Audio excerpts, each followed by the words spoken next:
Il s'enflamme, il s'insurge, il parle avec émotion.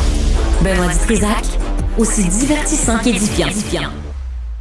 Antoine Robitaille est avec nous, il est sur son téléphone. Est-ce que tu veux prendre ton appel ou tu veux nous parler? Écoute, j'ai toujours des informations de dernière heure. Oui. Vas-y, fais-toi plaisir. Là, tu poses la question, Antoine, est-ce que Marois Risky va être expulsé? Jusqu'à maintenant, elle est suspendue par Pablo Rodriguez. Hein? Suspendu, ça veut dire qu'il y a une fin. Et là, moi, je pense que ça pourrait être un des résultats ou une des décisions du caucus cet après-midi.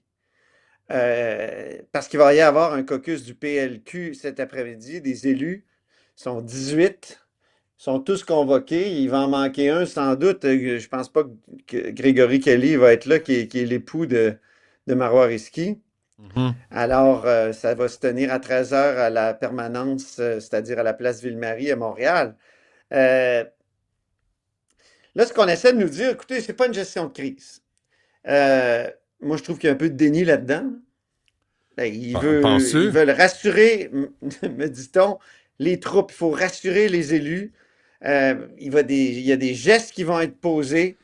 Il y a des aspects juridiques à ces gestes-là, m'a-t-on dit. Donc, ça veut dire qu'il va y avoir peut-être une poursuite du Parti libéral du Québec contre son ancienne chef parlementaire. Je ne sais pas, ou est-ce qu'on va se joindre à la poursuite que compte déposer Geneviève Hintz, l'ancienne chef de cabinet qui a été donc congédiée par Marois Risky? C'est la question que je te lance comme ça. Pour l'instant, on est un peu dans le cirage. Alors, les deux questions que je pose, est-ce que le PQ va poursuivre Marois Risky en justice, puis est-ce que Marois Risky va être expulsé, jusqu'à maintenant suspendu? Je me demande si ça va être à l'Assemblée nationale mardi, à la reprise des travaux, après une semaine de... C'est censé être une semaine en circonscription, mais tu sais... Mais là, on alimente les rumeurs, les potins. Là, on s'envoie des mises en demeure au lieu de dire la vérité. D'où viennent les 100 $? Est-ce que c'était planifié? Ça vient d'où, les 100 $? Est-ce qu'ils sont réels? Tu sais, là, c'est pas bon ce qui se passe, là. Pour le Parti libéral, pour ceux qui croient au Parti libéral, je veux dire, ils se tirent même dans à la le pied. politique, ceux qui croient à la politique. À la politique, tout à fait. Je suis bien d'accord avec toi. Là, Sauf on sort. que la vérité, tu dis il faut dire la vérité. C'est dur, la vérité. Là. C'est tout un combat, la vérité. Que chacun dise sa vérité, puis l'opinion publique va bien décider. Oui, mais peux-tu dire ta vérité si tu sais qu'il va y avoir des conséquences sur les enquêtes? Mais quelles Ça enquêtes? peut plomber des enquêtes. Enquêtes commandées par le Parti libéral? Hey, laisse-moi douter. Comme je t'ai dit hier, il y a une enquête par le Parti libéral. On ne sait pas encore quel est le mandat. Peut-être que c'est ça cet après-midi qu'on va avoir aussi le mandat et la firme qui a été choisie pour faire enquête. Puis on sait que le directeur général des élections s'intéresse aux fameux textos. OK? Alors... mais acheter des votes, là, on le sait, là, c'est pas illégal, on sait tout ça, là. Mais acheter des votes, moi, être un adversaire de Pablo Rodriguez à la course à la chefferie du Parti libéral, je demanderais des comptes. Il y en a eu combien? Moi, je trouve que cette interprétation, c'est le directeur général des élections qui nous a dit hier que qu'il n'y avait rien dans la loi pour l'empêcher. Mais tu sais, ça ne veut pas dire que c'est pas illégal. Tu vas devant un tribunal, tu dis, écoutez, là, l'esprit de la loi va dans ce sens-là. Même le Parti libéral, tu sais. Mais c'est pas tricher. C'est pas tricher, ça, Antoine. C'est ça que je te dis. Même le parti, même Pablo Rodriguez a dit que ça n'avait pas de maudit bon sens, qu'il ne faut pas faire ça. Évidemment, tu sais, ça n'a pas de sens, là. Il y a le code d'éthique du parti, il y a les modalités de la course à la chefferie obligeraient qu'on comptabilise. Imagine-toi donc les brownies. Fait que non, ça ne marche pas, là. Ouais. Ça ne marche pas. Mais, je connais la CAQ. Et je pense qu'ils vont en profiter pour déposer une loi anti-brownie. Pour dire, on va le boucher le trou là, dans la loi électorale. On va dire pendant les courses à la direction aussi que c'est interdit. Ça va être à la fois pour des raisons d'éthique, puis des raisons juridiques, mais aussi pour des raisons politiques, c'est-à-dire de stratégie qui vont dire, écoutez, là, on va insister là-dessus, on va en faire un débat parlementaire, on va forcer les libéraux à parler de tout ça. Les libéraux sont convaincus que les textos sont faux, là.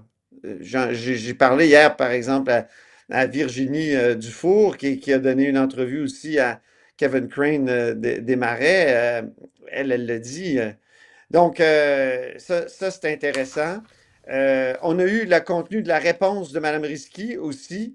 Elle prétend que...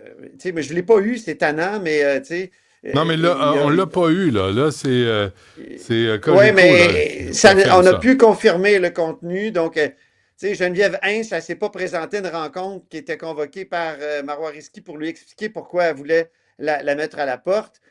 Par ailleurs, elle était bien au courant des raisons qui ont mené à sa fin d'emploi, il paraît, parce qu'il a dû avoir des conversations téléphoniques. Là, à ça, Mme Hintz, elle dit qu'elle va contre-attaquer en soutenant qu'elle a des documents qui contredisent Marois Risky. Marois Risky, en passant, qui parlait de graves problèmes d'éthique et d'insubordination. OK, on remet ça lundi. Avant qu'on se quitte, Antoine, la querelle, je l'ai montré, cette photo-là, ce matin. Québec solidaire, Parti québécois, c'est vraiment, vraiment ridicule.